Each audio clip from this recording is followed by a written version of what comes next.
So we have some G League / NCAA news. Jalen Green as well as Isaiah Todd, two star prospects who are going to be in the NBA in the 2021 draft, I believe, are deciding to go to the G League rather than go to college basketball. And they get quite a few benefits between college scholarship, $500,000, which can go up to $1 million based on games played and things like that. They get put into a professional setting as well as going up against better players than typical college guys, and they're going to be coached by dudes who I imagine are going to be focused more on development as opposed to just winning every single game, because those are not inherently the same thing, right? It's cool. It's cool for guys to have this decision as opposed to just simply having basically one option, which is go to college and deal with all that stuff, or go across the world to Australia and play in the NBL. You can stay in America and you can kind of already be within the NBA, just not directly in it. As far as how do we decide who's on what team and who are teammates with each other? I don't really know how all that goes, but I'm sure they've got all that worked out in the fine details. One question I have is, could this make the G League kind of profitable? Because what if we have a situation where there's a bunch of high prospects in the G League? Could we see those games on ESPN? Because that could be kind of cool, you know? I imagine this would also help NBA teams evaluate some of these guys, because I'm guessing it'll just be an easier process. You know, you're not going to have a middleman of colleges, or you can probably use more advanced stats and stuff, because I'm assuming you can put Jalen Green into the NBA advanced stat database, whereas I don't know if you wouldn't have been able to do that with like Zion a year ago. Maybe you could have anyway, I don't know. The other thing too is that we assume that the coaches and whoever else is running these G League teams are going to have connections to NBA teams. So as a result, it's like you can just talk to that coach. Well, tell me about this guy, the day in, day out stuff. Does he show up to practice every day? Does he show up early? Does he stay late? Does he care about the detailed little stuff? Like all that type of evaluations that you may not totally be able to get in college. I mean, of course, NBA teams still have connections to college programs and stuff, but you can still get a little closer to the day-to-day process of these prospects as opposed to when they were in college. So, which could actually be kind of a bad thing for certain prospects if they're not going to come in and be ready to work right away, you know? Because sometimes guys can be drafted off of potential more so than actual output in college, and I don't know if the same thing will happen in the G League. Not to say that some previous top prospect will now fall into the 15th pick or anything, but maybe a couple picks, you know. The guys getting paid legally over the table is nice. Now, with all that being said, I will say, if I was a star college prospect, I still don't know for 100% if I would choose the G League over college, just because I'm convinced that the star college players are getting paid an insane amount of money under the table.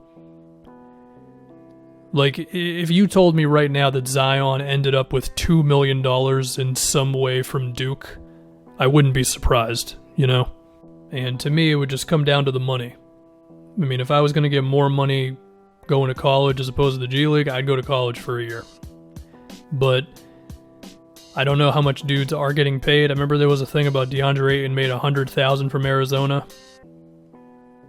If it was like that, then I would choose to go to the G League. So we'll just have to see how all that plays out. I mean, it's going to be impossible for us to know this, but maybe star prospects are going to start demanding money from colleges. Like, well, I can go get $500,000 and potentially up to $1 million if I go to the G League right now, so you guys better break out the cash. So it'll be interesting to see how that all goes, even if, again, we're not going to be updated on that because it is technically illegal.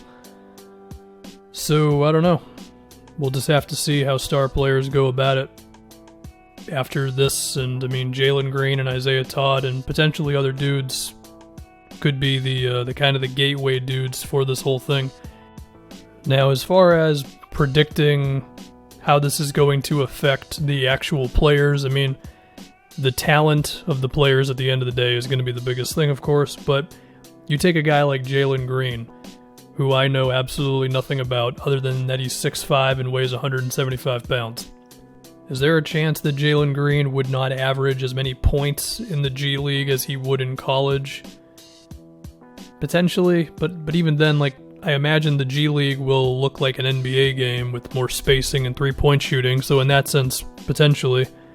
But maybe he wouldn't be asked to do as much as if he was in college. It would depend on the team, of course. But in the G League, it's like, are we going to focus on development so much that a guy like Jalen Green would only average like 11 points a game, and then he goes into the NBA in his first season and he averages like 17? I guess it's a possibility. I mean, that does happen a lot with international prospects, where you hear about how good they are, and then you go check their stats and they average like 9 points. And it's like, well, wait a minute, why is this guy projected to be the top 5 pick? And it's like, well, it's just different cultures, different games, and all that. And it'd be interesting to see, like, would the G League just take on the NBA game plan in the sense of, all right, we got ourselves star prospect point guard, let's give him the ball, million pick and rolls a game, put shooters around him. But even then, would that be focused more on winning, or would that be focused on development? So it's going to be really interesting to see just how all of that plays out. I guess another thing to point out is the differences in the college programs in the G League in terms of facilities and travel and just all that type of stuff, games played and all that. I mean, I'm just hoping that the G League is ready for that sort of thing, because I don't know, it's weird. It's like you take an 18-year-old who's very athletic. Is it possible to have an 18-year-old playing too much?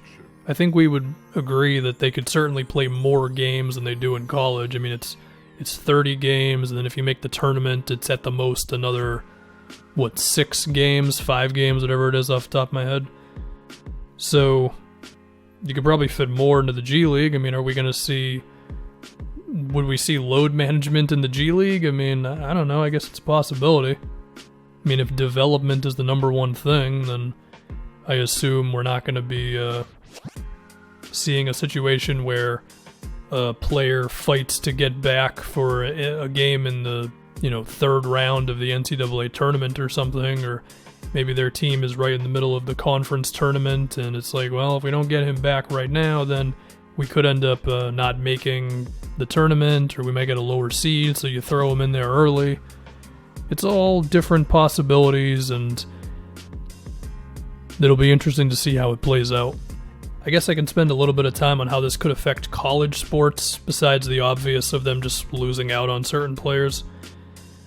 Well, I mean, I don't watch college basketball anyway, because I do a little bit. Like, I watched Duke with Zion, and I watched 1 or 2 Ja Morant games, and that was pretty much it, because college basketball, for the most part, just doesn't really do it for me, between the bad spacing and not a lot of guys can shoot, and the 35-second shot clock is pretty rough. Or I guess now it's 30 seconds, whatever it is. Like, it's still too many. It's effectively like 24 seconds. Like, it's way too much of moving the ball around with nothing actually happening. Another annoying thing that college teams do is the zone, which I understand why they do it, because they're just trying to win that one game, and college athletes are not talented enough to beat a zone typically. But it's really not an entertaining watch, you know what I mean? On top of the thing that a lot of people would say, which is, well, you get these guys who are only there for 1 year now. You can't really build up a relationship with the teams and all that, you know? Like, when people talk about Christian Laettner on Duke, he was there for, 4 years?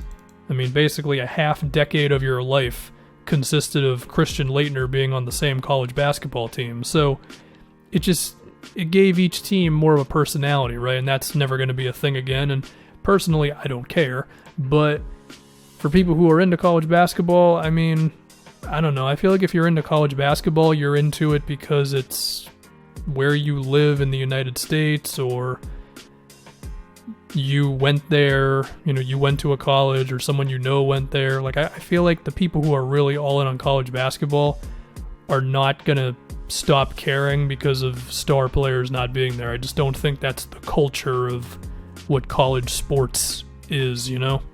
I mean, there are some regions of the country where the college is essentially that entire area. Not just in the sense of geography, but in the sense of what they care about and all that. So if the team isn't as great, they're still going to be all in on it. So I don't know if college basketball is really going to take a beating. I mean, people like me who would tune in for the occasional star prospect game aren't going to watch.